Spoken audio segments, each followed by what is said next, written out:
turn off the television. The room goes quiet.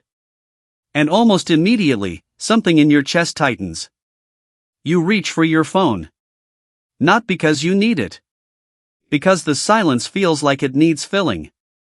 But the real reason silence makes you uncomfortable is far stranger than boredom. Your brain isn't resting in that silence. It's working harder than it has all day. Here's the part almost nobody tells you. Silence is not the absence of brain activity. It's the trigger for a completely different kind of activity. One your ancestors relied on. One modern life has almost erased. Think about the last time you sat in true quiet. No music. No scrolling. No voices. Can you remember it? For most people today, the honest answer is no. That absence matters more than you think. In 2013, a neuroscientist named Im Kirst ran an experiment that surprised even her own research team. She exposed mice to 4 different sound conditions. Music. White noise. Baby mouse calls. And silence. She expected music or sound to have the biggest effect on the brain. It didn't. Silence did. Specifically, 2 hours of silence each day led to measurable growth of new cells in the hippocampus. That's the part of your brain responsible for memory and learning. Not music. Not stimulation. Silence. Why would nothing produce something? Because silence isn't actually nothing. It's the condition under which your brain finally gets to process everything it couldn't process while you were busy. Think of your mind like an inbox that never stops receiving messages all day. Sounds. Faces. Conversations. Notifications. Every one of them gets logged, but almost none of them get filed. Silence is when the filing happens. This is where it gets stranger still. Your brain has a built-in network that only activates when you're not focused on a specific task. Neuroscientists call it the default mode network. A researcher named Marcus Raichle helped identify it in the early 2000s. Almost by accident, while studying what brains do during rest. He expected activity to drop when people stopped performing tasks.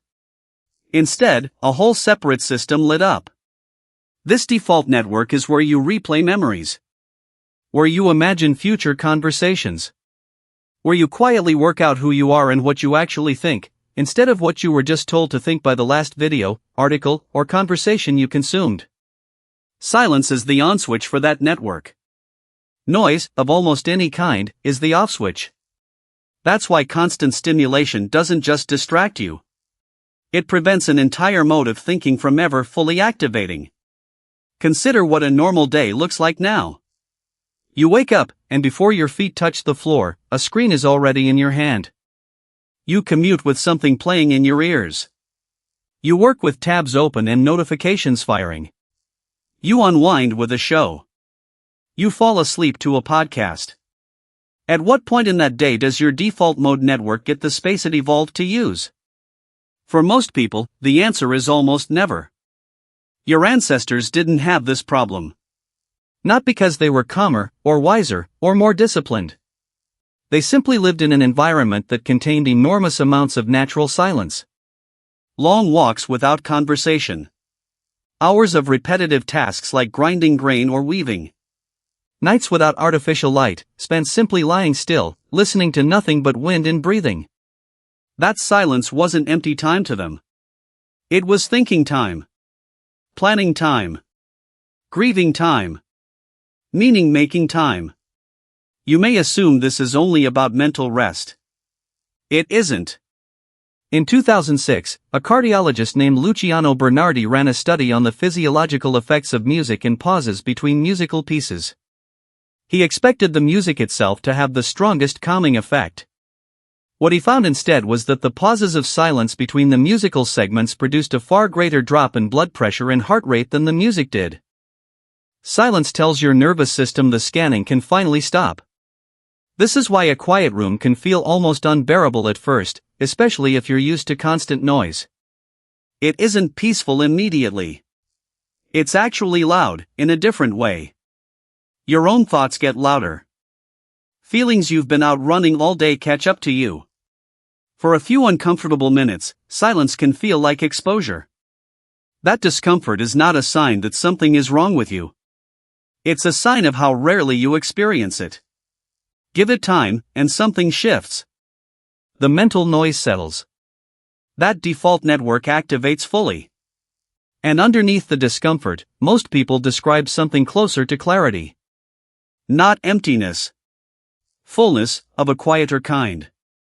There's a reason monasteries, meditation halls, and contemplative traditions across nearly every culture on Earth independently discovered the value of silence, long before neuroscience could explain why. They weren't guessing. They were noticing something true about the human mind, using nothing but repeated, careful attention. Modern life didn't remove silence by accident. Every app, every platform, every notification is competing for the same finite resource: your attention. And silence, by definition, contains no data to sell, no engagement to capture. An empty room generates no ad revenue. A quiet mind clicks on nothing. So the world has quietly filled almost every available second with something. Background music in stores. Autoplay on every platform. Ambient television left on in empty rooms. Not because anyone needs to hear it. Because true silence has become almost economically inconvenient. You are not imagining that quiet moments feel rarer than they used to. They are rarer. Deliberately. Which means, oddly, that choosing silence today is not passive. It has become an active decision. Turning off the noise doesn't just rest your brain. It reclaims a kind of thinking that the modern environment quietly discourages by default.